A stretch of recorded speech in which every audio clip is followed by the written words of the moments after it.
Hello guys, मेरा नाम है सत्यजीत सरकार और आप सभी का हमारे चैनल सरकार सर एकेडमी में स्वागत है। तो गाइज, आज के लेक्चर में हम लोग देखने वाले हैं क्लास 12 के मैथ्स 1 का लेसन नंबर 1, जो कि हमारा है मैथमेटिकल लॉजिक, जिसका आज हम लोग फर्स्ट एक्सरसाइज देखने वाले हैं और साथ ही साथ हम लोग उसका बेसिक्स भी देखने वाले हैं। तो चलिए गाइज, बिना देरी के शुरू करते हैं।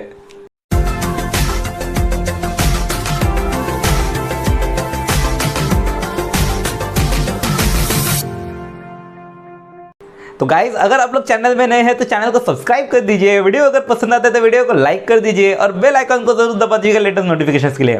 तो चलिए गाइज, बिना देरी के शुरू करते हैं हमारा आज का लेक्चर। तो गाइज देखिए, यहाँ पे हमारा जो आज का चैप्टर मैथमेटिकल लॉजिक है, काफी ज्यादा इजी और इंटरेस्टिंग चैप्टर है। यहाँ पे अपन लोग थोड़ा सा इंग्लिश के कंटेंट में घुसने वाले हैं, जैसे टाइप्स ऑफ सेंटेंसेस। टेंशन मत लीजिए, बहुत ज्यादा हम लोग उसका यूज नहीं करेंगे। बस यहाँ पे हम लोगों को देखना पड़ेगा कि सेंटेंसेस जो हमारे पास गिवन है वो कौन से टाइप के सेंटेंसेस है, बस यही सब देखना है। काफी ज्यादा इजी है। देखिए गाइस, सबसे पहले अपन लोग देखते हैं टाइप्स ऑफ सेंटेंसेस। देखिए, आप लोगों ने सेंटेंसेस के बारे में ऑलरेडी पढ़े हैं। जैसे आप लोगों को पता होगा कि सेंटेंसेस हमारे पास कितने टाइप के होते हैं। जैसे डिक्लेरेटिव सेंटेंस, डिक्लेरेटिव बोलते हैं असर्टिव सेंटेंस, ऐसे सेंटेंस जहां पे हम लोग कुछ तो डिक्लेयर करते हैं। जैसे कि मैंने अगर बोला कि मैं पढ़ा रहा हूं, मैंने कुछ डिक्लेयर किया, तो ये मेरा कौन सा सेंटेंस हो गया? असर्टिव सेंटेंस या फिर डिक्लेरेटिव भी कहते हैं। उसी के साथ से जैसे अगला हमारा है इंपेरेटिव। इंपेरेटिव सेंटेंस बोलते हैं इस टाइप का सेंटेंस जहां पे हम लोग कमांड करते हैं या फिर रिक्वेस्ट करते हैं। जैसे मैंने बोला प्लीज मुझे पानी ला दो, मैंने रिक्वेस्ट किया, या फिर मैंने बोला दरवाजा लगा दो, मैंने ऑर्डर दिया। तो इस टाइप के जो सेंटेंसेस रहते हैं, इसको हम लोग कौन सा सेंटेंस कहते हैं? Imperative sentence. इसके बाद अगला होता है हमारा एक्सक्लेमेटरी सेंटेंस। एक्सक्लेमेटरी सेंटेंस में हम लोग इमोशंस को या फिर एक्साइटमेंट्स को शो करते हैं। जैसे यस इंडिया जीत गई, तो इस टाइप के जो हम लोग एक्साइटमेंट रहते हैं, इसको हम लोग शो करते हैं। तो ये हमारा कौन सा सेंटेंस होता है? Exclamatory sentence. अगला हमारा जो है इंट्रोगेटिव सेंटेंस। इंट्रोगेटिव सेंटेंस में हम लोग क्वेश्चन पूछते हैं। जैसे हम लोगों ने आपसे क्वेश्चन पूछे कि आप कौन सी क्लास में पढ़ते हैं, इस टाइप के जो क्वेश्चंस हो गए, ये हमारा कौन सा सेंटेंस होता है? Interrogative sentence. तो यहाँ पे देखिए, ये बेसिकली 4 टाइप के सेंटेंसेस आप लोगों ने ऑलरेडी पढ़े हैं। यहाँ पे आप लोग ऑप्टेटिव सेंटेंस को भी जोड़ सकते हैं, जहाँ पे अपन लोग कर्स करते हैं या फिर प्रे करते हैं। तो ऐसे सेंटेंस में हमारा ऑप्टेटिव सेंटेंस करके आता है। लेकिन आपके बुक में यही 4 टाइप्स देखे करके मैंने 4 ही बताए। तो यहाँ पे देखिए, यहाँ पे हम लोग को बहुत ज़्यादा डीपली नहीं घुसना, बस हम लोग को ये पता होना चाहिए कि सेंटेंसेस के टाइप्स क्या है, क्योंकि हम लोगों को सेंटेंसेस को पढ़ के पता लगना चाहिए कि वो किस टाइप का सेंटेंस है। जैसे डिक्लेरेटिव बोले तो असर्टिव सेंटेंस, यानी कि जहाँ पे हम लोग कुछ डिक्लेयर करते हैं, यानी सिंपल सेंटेंस भी बोलते हैं बहुत जगह में इसको। जहाँ पे हम लोग कुछ डिक्लेयर करते हैं, जो सिंपल सेंटेंस रहता है वो हमारा असर्टिव सेंटेंस। इंपेरेटिव सेंटेंस बोले तो जहाँ पे हम लोग कमांड करते हैं या फिर रिक्वेस्ट करते हैं, तो यहाँ पे ये हमारा कौन सा सेंटेंस होता है? Imperative sentence. एक्सक्लेमेटरी, जहाँ पे हम लोग अपने एक्साइटमेंट शो करते हैं या फिर हमारे सर्टेन फीलिंग शो करते हैं, ये हमारा कौन सा होता है? Exclamatory sentence. इंट्रोगेटिव बोलते हैं जहाँ पे हम लोग क्वेश्चन पूछते हैं। अब आप लोग बोलेंगे ओपन सेंटेंस क्यों नहीं बता रहे सर? ये बताऊंगा मैं, थोड़ा सा सब्र रखिए। अब यहाँ पे देखिए, सबसे पहले डिक्लेरेटिव जो सेंटेंस होता है, हमारा जो पूरा चैप्टर चलने वाला इसी के ऊपर चलने वाला है, डिक्लेरेटिव के ऊपर। देखिए गाइस, डिक्लेरेटिव बोले तो हम लोगों का जो चैप्टर है स्टेटमेंट के ऊपर डिपेंड करने वाला जो स्टेटमेंट है, वो हम लोग डिक्लेरेटिव सेंटेंस को ही स्टेटमेंट कहते हैं। क्यों इसको स्टेटमेंट कहते हैं? क्योंकि यहाँ पे अपन लोग सही या गलत बता सकते हैं, हम लोग बाकियों में सही गलत नहीं बता सकते। जैसे मैंने अगर बोला कि मैं मैथ्स पढ़ा रहा हूँ या फिर मैं मैथ्स पढ़ाता हूँ, तो ये मैंने कुछ तो डिक्लेयर किया। अब यहाँ पे आप लोग सही या गलत बता सकते हैं कि मैं मैथ्स पढ़ाता हूँ, ये बात सही है या गलत है, या तो ये सही होगा या तो ये गलत होगा। लेकिन अगर मैंने बोला इंपेरेटिव सेंटेंस, जहाँ पे आप लोग कमांड या रिक्वेस्ट कर रहे थे, जैसे मैंने बोला दरवाजा लगाओ, अब यहाँ पे आप सही या गलत बता सकते हैं क्या? मैंने बोला कि पानी ला दो, इसमें आप सही या गलत बता सकते हैं क्या? जैसे मैंने अगर बोला एक्सक्लेमेटरी, अरे रे ये क्या हो गया, अब इसमें सही या गलत बता सकते हैं क्या? जैसे मैंने इंटरोगेटिव, मैंने बोला आपका नाम क्या है, मैंने आपसे क्वेश्चन पूछा, यहाँ पे आप सही या गलत बता सकते हैं क्या? तो जहां पे हम लोग सही या गलत नहीं बता सकते, उसको अपन लोग स्टेटमेंट नहीं बोल सकते। तो यहाँ पे हमारा सिर्फ सही और गलत हम लोग किस में बता सकते हैं? डिक्लेरेटिव सेंटेंस से बता सकते हैं, जिस वजह से हम लोग इसको क्या कहते हैं? स्टेटमेंट कहते हैं। अब ये ओपन सेंटेंस क्या बोला है? तो ओपन सेंटेंस बहुत ही सिंपल सा चीज होता है, जिस स्टेटमेंट को हम लोग सही या गलत ठीक तरीके से नहीं बता सकते, उसको हम लोग क्या कहते हैं? Open sentence. जैसे मैं बोला कि एग्जाम्पल ले लीजिए, जैसे मैंने बोला कि x into 5 is equals to कितना बोल दिया मैंने, इमेजिन कीजिए 10 बोल दिया। अब यहाँ पे मैंने बोला कि ये स्टेटमेंट जो लिखा है ये सही है या गलत है। अब यहाँ पे देखिए मैंने कुछ तो डिक्लेयर किया, बिल्कुल डिक्लेयर किया, इसी वजह से असेरेटिव सेंटेंस होना चाहिए था, क्योंकि मैंने डिक्लेयर क्या किया, x और 5 को मल्टीप्लाई करने पर 10 होता है, मैंने डिक्लेयर किया। बट प्रॉब्लम क्या हो गया कि इसका सही या गलत नहीं बता सकते, क्योंकि मैंने तो आपको बताया था कि स्टेटमेंट वो होता है जिसमें हम लोग सही या गलत बता सकते हैं, बट इसका सही या गलत तो नहीं बता पा रहे। क्यों नहीं बता पा रहे हम, क्योंकि यहाँ पे हमारे ये x ने हमको फंसा के रखा है। क्योंकि इस x ने क्यों फंसा के रखा है, क्योंकि हम लोग को पता ही नहीं कि ये x का वैल्यू क्या है। अगर यहाँ पे ट्रू हो गया तो यही स्टेटमेंट ट्रू हो जाएगा, अगर यहाँ पे मेरा ट्रू के जगह कुछ और आ गया तो फिर यही स्टेटमेंट मेरे लिए क्या हो जाएगा, फॉल्स हो जाएगा। तो ये कंफ्यूजन क्रिएट कर रहा है। ऐसे वाले जो सेंटेंस रहते हैं इसको हम लोग क्या कहते हैं, ओपन सेंटेंस कहते हैं। इसको हम लोग क्या कहते हैं, ओपन सेंटेंस। अब यहाँ पे देखिए इसको स्टेटमेंट बनाना बड़ा सिंपल सा काम है। अगर मैंने यहाँ पे लिख दिया where x is belongs to कितना 3 बोल दिया, तो यहाँ पे मैंने क्या बोला कि x इंटू 5 इक्वल्स टू 10, जहां मैंने बोला x जो है वो मेरा क्या होता है, 3 होता है। जहां पे x मेरा अगर 3 है तो x का वैल्यू अगर मैंने 3 डाला तो 3 5 15, सही तो नहीं है, बिल्कुल गलत है। अब यहाँ पे मैंने जैसा भी हो, लेकिन मैं अभी बता सकता हूँ ना सही या गलत। अब सही या गलत बता सकता हूँ, मतलब ये मेरा स्टेटमेंट हो गया। बट अगर मैंने इस चीज को हटा दिया तो ये मेरा सेंटेंस है क्या, नहीं है, और स्टेटमेंट है क्या, नहीं है। तो इसी वजह से हम लोग ऐसे टाइप के सेंटेंस को क्या कहते हैं, ओपन सेंटेंस कहते हैं। देखिए गाइस, ओपन सेंटेंस लगभग स्टेटमेंट जैसा ही दिखता है, बस यहाँ पे एक कंफ्यूजन क्रिएट करके रखता है। हम लोग उसका सही तरीके से ट्रूथ वैल्यू नहीं बता सकते हैं। तो उम्मीद करता हूं आप लोग ये टॉपिक समझ गया होगा। तो चलिए गाइस अभी हम लोग आगे देखते हैं। तो चलिए गाइस अभी हम लोग जल्दी से इसके कुछ डेफिनेशंस देख लेते हैं। जैसे देखिए सबसे पहले हम लोग को क्या बोले, स्टेटमेंट। अब स्टेटमेंट के बारे में अभी भी हम लोगों ने देखे थे, क्या बोले, a statement is a declarative sentence. Statement हमारा एक डिक्लेरेटिव सेंटेंस है विच इज आइदर ट्रू और फॉल्स, जो कि या तो मेरा ट्रू होगा या तो मेरा फॉल्स होगा, but not both simultaneously, but दोनों साथ में हो सकते हैं क्या, बिल्कुल नहीं। Statement are denoted by the letter P Q R S। ये देखिए हमारा जो स्टेटमेंट होता है उसको हम लोग या तो P या तो Q या तो R या तो S, ऐसे हम लोग स्मॉल लेटर से डिनोट करते हैं। जैसे मैंने अगर एक स्टेटमेंट लिखा P, जहां पे देखिए मैं एक स्टेटमेंट लिखूंगा कि 3 इज अ ऑड नंबर। अब देखिए ये हमारा एक स्टेटमेंट है और इस स्टेटमेंट को मैंने डिनोट किससे किया है, P से डिनोट किया है। तो इस तरह से तो आप लोगों को जो स्टेटमेंट होता है उसको कोई स्मॉल लेटर से डिनोट करते हैं, जैसे कि हमारा P Q R S, इस टाइप के लेटर से हम लोग स्टेटमेंट्स को डिनोट करेंगे। अब यहाँ पे देखिए समझ गया होगा आप लोगों को स्टेटमेंट किसे कहते हैं, क्या कहते हैं। अब यहाँ पे उसका ट्रूथ वैल्यू के बारे में बोलेंगे। अब ट्रूथ वैल्यू भी आप लोगों ने देखे क्या होता है, स्टेटमेंट इज आइदर ट्रू और फॉल्स। जो हमारा स्टेटमेंट है या तो मेरा वो ट्रू होता है या तो मेरा वो क्या होता है, फॉल्स होता है। अब अगर ट्रू होता है तो उसके लिए हमारे पास स्पेशल वर्ड है, जैसे अगर कोई स्टेटमेंट मेरा ट्रू है तो उसको मैं T से डिनोट करता हूं या फिर उसकी इस तरह से लिखते कैपिटल लेटर ट्रू।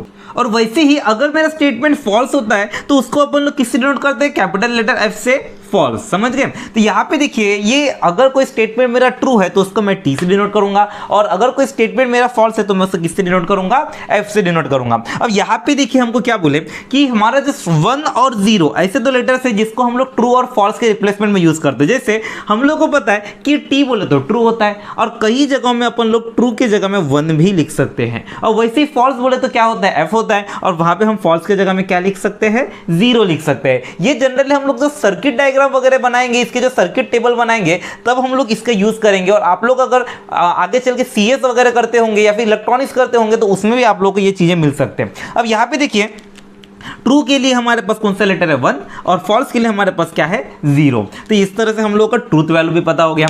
अब नेक्स्ट हमारा क्या बोले, ओपन सेंटेंस। ओपन सेंटेंस भी आपको पता है, ओपन सेंटेंस बोले तो ऐसे सेंटेंस जिसका हम लोग ट्रूथ वैल्यू डिफाइन नहीं कर सकते। And open sentence is sentence whose truth can vary according to some condition. ऐसे सेंटेंस जिसका हम लोगों का ट्रूथ वैल्यू कुछ कंडीशंस के ऊपर फंसा हुआ रहेगा, which are not stated in the sentence, जो कि हमारा स्टेटमेंट में गिवन नहीं रहेगा। ऐसे सेंटेंस को हम लोग क्या कहते हैं, ओपन सेंटेंस कहते हैं, और उसको हम लोग स्टेटमेंट का दर्जा नहीं देते। यहाँ पे लिखा है open sentence is not considered as statement in logic. हम लॉजिक्स में ओपन सेंटेंस को स्टेटमेंट नहीं कहते हैं। अब यहाँ पे देखिए 7 + x = 10। एक एग्जांपल ले लिया हम लोगों ने कि 7 + x = 10। अब आप बताइए ये स्टेटमेंट ट्रू है कि फॉल्स है, अब बता सकते हैं क्या। तो इसका मतलब इसका हम ट्रू या फॉल्स नहीं बता सकते। क्यों नहीं बता पा रहे, क्योंकि ये x ने हमको फंसा के रखा है। अगर x का वैल्यू 3 हो जाए तो यही स्टेटमेंट ट्रू, और x का वैल्यू अगर 3 की उसकी जगह कुछ और हो जाए तो यही स्टेटमेंट क्या हो जाएगा, फॉल्स हो जाएगा। इसका मतलब हम लोग इसका ट्रूथ वैल्यू नहीं बता पा रहे, इसका मतलब ये मेरा कौन सा सेंटेंस हो गया, ओपन। वैसे ही Chinese food is very tasty, Chinese food मेरा बहुत टेस्टी होता है। अब ये बात किसी के लिए सही होगा और किसी के लिए क्या होगा, गलत होगा। किसी को वही चीज टेस्टी लगेगा, किसी को नहीं लगेगा। तो ये पर्सन टू पर्सन ये कंडीशन क्या होने वाला है, चेंज होने वाला है। यूनिवर्सल ट्रूथ है क्या, नहीं है। तो ऐसे जो हमारे सेंटेंसेस रहते हैं उसको अपन लोग क्या कहते हैं, ओपन सेंटेंस कहते हैं। समझ गए आप लोगों को। तो चलिए गाइस जल्दी से इसका एक स्क्रीनशॉट ले लीजिए और जल्दी से इसको नोट डाउन कर लीजिए। तो चलिए गाइस अभी हम लोग हमारा आगे का टॉपिक देखते हैं जो कि हमारा है लॉजिकल कनेक्टिव्स। तो गाइस सबसे पहले देखेंगे लॉजिकल कनेक्टिव्स मतलब क्या। तो देखिए गाइस अभी हम लोगों ने देखे स्टेटमेंट्स के बारे में। अगर इमेजिन कीजिए हमारे पास दो स्टेटमेंट्स है, अब इन दोनों स्टेटमेंट्स को हमको जोड़ना है। अब जोड़ने के लिए हम लोग जिन वर्ड्स का यूज करते हैं उसको हम लोग कहते हैं लॉजिकल कनेक्टिव्स। जैसे मैं एग्जांपल देता हूं, जैसे मैंने लिखा कि एक statement 4 is a even number, और मैंने एक दूसरा स्टेटमेंट लिखा जो कि हमारा है 2 इज अ प्राइम नंबर। अब मुझे इन दोनों स्टेटमेंट्स को जोड़ना है, मतलब इन दोनों अलग अलग स्टेटमेंट्स है, इनको जोड़ के मेरे को एक कॉमन स्टेटमेंट बनाना है। तो मैं किस तरह से बनाऊंगा, मैं यहाँ पे लिखूंगा 4 is a even number and 2 is a prime number. अब देखिए गाइस यहाँ पे मैंने दोनों स्टेटमेंट्स को जोड़ा और जोड़ के मैंने दोनों अलग अलग स्टेटमेंट्स को मिला के एक कॉमन स्टेटमेंट बनाया। अब इस टाइप के जो स्टेटमेंट्स हैं इनको जोड़ने के लिए मैंने जिन वर्ड्स का यूज किया उनको हम लोग कहते हैं लॉजिकल कनेक्टिव्स। जैसे यहाँ पे मैंने एंड की मदद से जोड़ा, जरूरी नहीं है कि हम सिर्फ एंड की मदद से जोड़े, हम चाहे तो यहाँ पे और की मदद से भी जोड़ सकते हैं। हम लोग ऐसे लिख सकते थे 4 इज ए इवन नंबर और 2 इज अ प्राइम नंबर, या फिर हम लोग ऐसे भी लिख सकते थे इसको, जैसे if 4 is a even number then 2 is a prime number. तो इस तरह से देखिए हम लोग अलग अलग कनेक्टिव्स का यूज कर सकते हैं। तो इस चैप्टर में हम लोगों को टोटल कितने कनेक्टिव्स देखना है, देखिए सबसे पहले हम लोग एंड कनेक्टिव के बारे में पढ़ेंगे, उसके बाद और कनेक्टिव के बारे में पढ़ेंगे, उसके बाद इफ देन, और उसके बाद इफ एंड ओनली, और उसके बाद नॉट कनेक्टिव के बारे में पढ़ेंगे। तो इतने टाइप के कनेक्टिव्स हमको इस चैप्टर में पढ़ना है। तो देखिए गाइस डेफिनेशन में क्या बोले, द वर्ड और group of word such as and और if then if and only if not are used to join और कनेक्ट टू और more simple statement, this connecting words are called logical connective. मतलब ऐसा word जो दो statements को जोड़ने के लिए मदद करता है उसको हम लोग क्या कहेंगे, लॉजिकल कनेक्टिव बोलेंगे। अब यहाँ पे देखिए अगला जो हमारा पॉइंट है वो है कंपाउंड स्टेटमेंट। अब कंपाउंड स्टेटमेंट बोले तो क्या, तो देखिए ये दो मेरे सेपरेट स्टेटमेंट्स थे। अब इन दोनों स्टेटमेंट्स को मैंने जोड़ के जब मैंने एक कॉमन स्टेटमेंट बनाया तो ये जो मेरा एक नया स्टेटमेंट बना जो इन दोनों अलग अलग स्टेटमेंट से मिलके बना है, इन स्टेटमेंट्स को हम लोग बोलेंगे कंपाउंड स्टेटमेंट। इनको हम लोग क्या बोलेंगे, कंपाउंड स्टेटमेंट बोलेंगे। अब देखिए गाइस कंपाउंड स्टेटमेंट क्लियर है। इसके बाद हम लोगों को पढ़ना है ट्रूथ टेबल। अब देखिए गाइस यहाँ पे ट्रूथ टेबल का बहुत बड़ा रोल रहता है हमारे इस चैप्टर में। जैसे यहाँ पे अगर मैंने इमेजिन कीजिए, यहाँ पे मैंने थोड़ा चेंज कर देता हूँ, जैसे मैंने 2 इज ए प्राइम नंबर ना बोल के मैं यहाँ पे बोलता हूँ 6 is a prime number, 6 is a prime number. अब देखिए गाइस मैंने बोला 4 इज ए इवन नंबर, क्या ये स्टेटमेंट ट्रू है? आप हर कोई बोलेंगे हाँ सर बिल्कुल ये स्टेटमेंट क्या है, ट्रू है। मैंने बोला 6 इज ए प्राइम नंबर, क्या ये स्टेटमेंट ट्रू है? तो आप बोलेंगे बिल्कुल सर ये स्टेटमेंट में हमारा क्या है, ट्रू है, सॉरी फॉल्स है, ये स्टेटमेंट हमारा क्या है, फॉल्स है। अब मैंने बोला कि जब मैं इन दोनों स्टेटमेंट्स को जोड़ता हूँ, जैसे मैंने यहाँ पे इफ और देन के मदद से जोड़ा, 4 is a even, if 4 is a even number then 6 is a prime number. अब मैंने इनको जोड़ने के बाद बोला कि अब बताइए कि क्या ये स्टेटमेंट मेरा ट्रू है या फॉल्स है। तो देखिए जब सेपरेट सेपरेट था तब आप बड़े इजीली बता रहे थे, लेकिन जब ये दोनों स्टेटमेंट्स जुड़ गए अब आप बता सकते हैं क्या कि ये स्टेटमेंट जो बना है हमारा कंपाउंड स्टेटमेंट, क्या ये ट्रू है या फॉल्स है।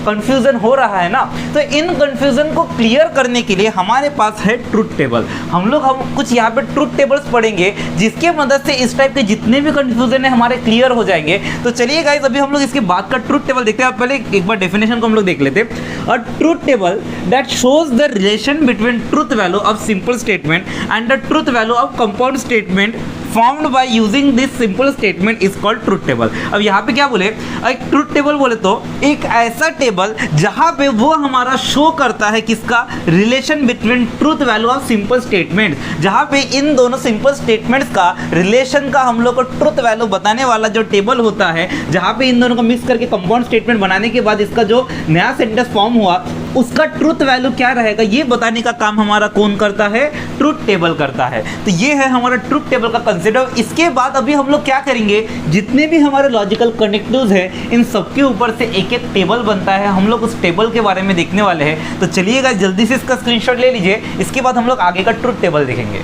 तो चलिए गाइस अभी हम लोग देखते हैं हमारे कनेक्टिव्स के बारे में। जैसे हम लोगों के पास कुछ कनेक्टिव्स देखे थे, जैसे कि हमारे कनेक्टिव्स क्या क्या थे, एंड था, और था, इफ देन था, इफ एंड ओनली इफ था, और क्या था, नॉट था।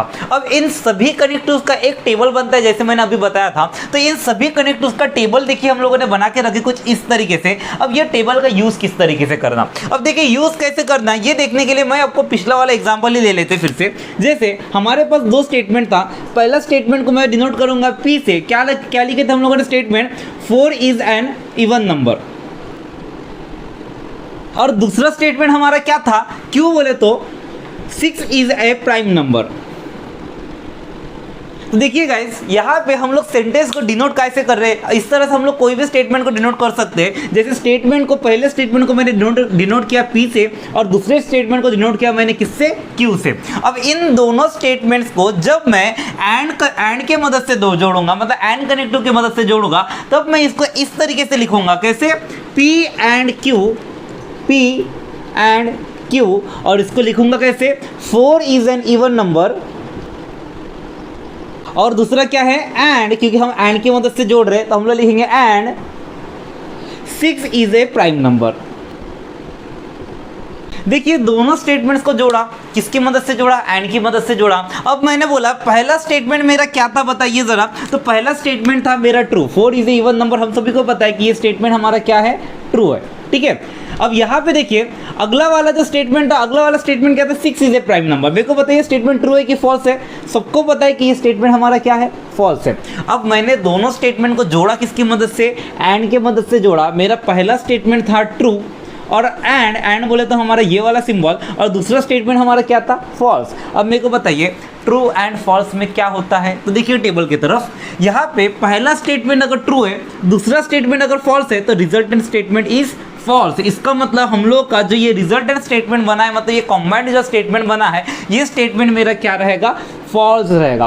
तो मैं इस तरह से बता सकता हूँ कि ये जो मेरा कॉम्बाइंड स्टेटमेंट बना है, ये मेरा क्या है, फॉल्स स्टेटमेंट है। तो देखिए हम लोग डायरेक्टली बता पाना मुश्किल जा रहा था, लेकिन इस तरीके से कितनी इजीली बता दिए। अगर इमेजिन कीजिए मेरा पहला स्टेटमेंट ट्रू, दूसरा स्टेटमेंट ट्रू, तो मेरा आंसर जो है रिजल्टेंट स्टेटमेंट क्या रहेगा, वो मेरा क्या रहेगा, ट्रू रहेगा। अगर इमेजिन कीजिए पहला मेरा ट्रू दूसरा फॉल्स, तो आंसर क्या रहेगा मेरा, फॉल्स। पहला अगर फॉल्स दूसरा अगर ट्रू, तो भी रिजल्ट क्या रहेगा, फॉल्स रहेगा। और अगर दोनों के दोनों स्टेटमेंट फॉल्स रहे तो आंसर वाला स्टेटमेंट भी क्या रहेगा, फॉल्स ही रहेगा। तो बहुत अच्छे से याद रखिएगा कि अगर मेरा दोनों स्टेटमेंट ट्रू रहा तभी ट्रू होता है। ये किसके मामले में, एंड यानी कंजंक्शन के मामले में। वही अगर बात करें हम लोग और मतलब डिसजंक्शन की, तो और यानी डिसजंक्शन में क्या होता है, अगर यही स्टेटमेंट्स को मैंने और या डिसजंक्शन की बात किया, तो इसको हम लोग जोड़ेंगे किसकी मदद से, डिसजंक्शन के लिए। और देखिए और को हम लोग नाम देते हैं डिसजंक्शन। अब इसका लिए हमारे पास सिंबल है वी वाला। अब ये वी सिंबल से हम लोग डिसजंक्शन यानी और को डिनोट करते हैं। अब यहाँ पे मेरे पास दो स्टेटमेंट था, मैं इसको जोड़ रहा हूँ किसकी मदद से, और की मदद से, यानी यहाँ पे सिंबल क्या आएगा, वी। यानी यहाँ पे मेरे पास एंड हट के क्या आने वाला है, और आने वाला है। अब यहाँ भी स्टेटमेंट क्या हो गया, P और Q पे 4 इज एन इवन नंबर और 6 इज अ प्राइम नंबर। अब मेरे को बताइए दो स्टेटमेंट है, पहला स्टेटमेंट है ट्रू, दूसरा स्टेटमेंट है फॉल्स, तो मेरा रिजल्टेंट स्टेटमेंट क्या होगा, तो और वाला टेबल हमको देखना पड़ेगा। और वाला टेबल में क्या था, पहला स्टेटमेंट अगर ट्रू है, दूसरा स्टेटमेंट अगर फॉल्स है, तो रिजल्टेंट स्टेटमेंट इस क्या रहेगा, ट्रू रहेगा। यही सेम स्टेटमेंट एंड के मामले में फॉल्स हो रहा था, जबकि और के मामले में यही स्टेटमेंट मेरा क्या हो गया, ट्रू हो गया। तो यहाँ पे अपन लोग बोलेंगे कि ये जो दोनों स्टेटमेंट है, इसका और के मामले में मेरा रिजल्ट क्या आएगा, ट्रू आएगा। तो इस तरह से देखो बड़ी इजीली हम लोग इसको बता सकते हैं कि हमारा जो कंपाउंड स्टेटमेंट बन रहा है वो ट्रू रहेगा या फॉल्स रहेगा। अगर दोनों स्टेटमेंट ट्रू है तो ट्रू, पहला ट्रू दूसरा फॉल्स है तो ट्रू, पहला फॉल्स दूसरा ट्रू है तो ट्रू, और दोनों अगर फॉल्स है तो क्या रहेगा, फॉल्स रहेगा। यहाँ पे देखिए दोनों ट्रू रहने पर ट्रू, सभी में फॉल्स, इधर दोनों फॉल्स रहने पर फॉल्स, बाकी सब में क्या रहेगा, ट्रू रहेगा। थोड़ा अच्छे से ध्यान रखिएगा। तो ये मेरा कौन सा टेबल हो गया, और मतलब डिसजंक्शन का टेबल। अब इसके बाद अगला वाला जो हमारा था वो हमारा क्या था, इफ देन। इफ देन को हम लोग क्या कहते हैं, कंडीशनल कहते हैं, या फिर उसका इम्प्लीकेशन भी कहते हैं, और उसका सिंबल होता है हमारा इस तरह से एरो, वन साइडेड एरो।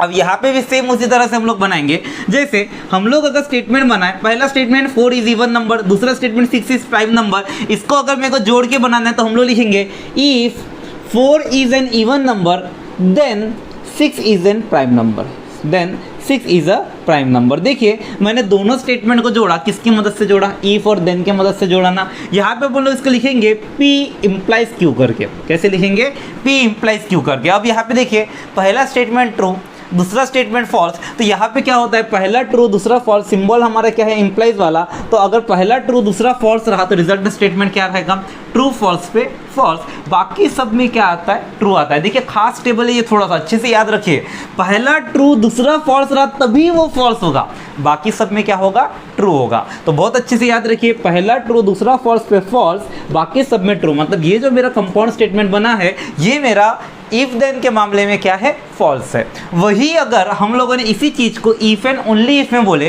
तो कैसा रहेगा, इफ एंड ओनली इफ मतलब बाय कंडीशनल वाला स्टेटमेंट। यहाँ पे ध्यान में रखिए, इफ देन को हम लोग कंडीशनल कहते हैं, तो इफ एंड ओनली इफ को क्या कहते हैं, बाय कंडीशनल। जैसे इसके लिए हमारे पास इंप्लीकेशन था, इसके लिए हमारे पास क्या है, डबल इंप्लीकेशन। और यहाँ पे हमारे साथ क्या रहता है, टू साइडेड एरो होता है।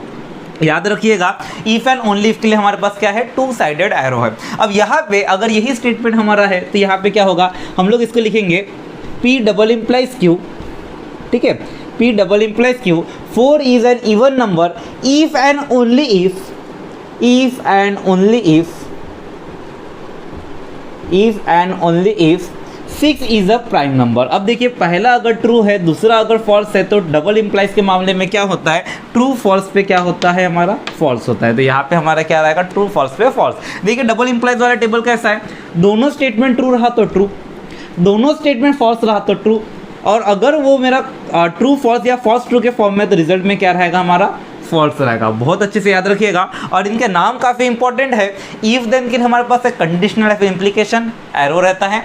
इफ एंड ओनली इफ के लिए बाय कंडीशनल या double implication, two sided arrow होता है। अब इसके बाद अगला है हमारा निगेशन, यानी कि नॉट। अब देखिए नॉट को हम लोग कहते हैं निगेशन, और इसका सिंबल कुछ इस तरह का होता है, मतलब ऐसा।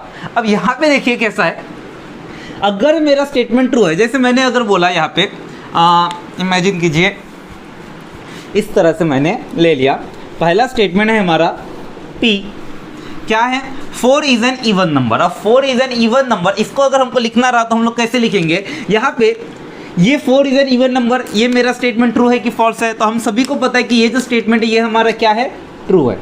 ये हमारा स्टेटमेंट क्या है, ट्रू है।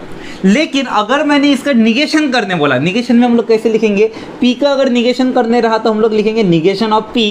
और यहाँ पे देखिए इसके सामने हमने इस टाइप का सिंबल दे दिया। अब इसको लिखना किस तरह से, निगेशन बोले तो क्या होता है, नॉट। अब किसी भी स्टेटमेंट को नॉट जोड़ दिया तो ये हमारा क्या होता है, निगेशन वाला स्टेटमेंट। जैसे 4 इज एन इवन नंबर, इसका निगेशन क्या होगा, 4 is not a even number, not an even number.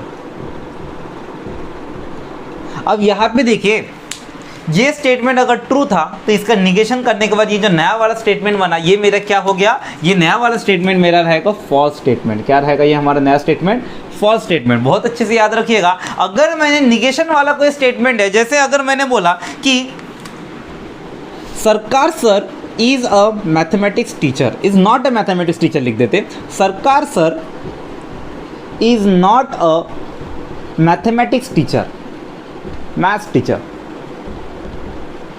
अगर मैंने बोला ये मेरा स्टेटमेंट है जिसको मैंने डिनोट किया P से, तो यहाँ पे इसका निगेशन क्या होगा, तो हम लोग बोलेंगे इसका निगेशन P मेरा क्या निकलने वाला है, सरकार sir is not a maths teacher. यहाँ पे नॉट लगा हुआ था तो इसका उल्टा हमारा क्या होगा, सरकार sir is a maths teacher.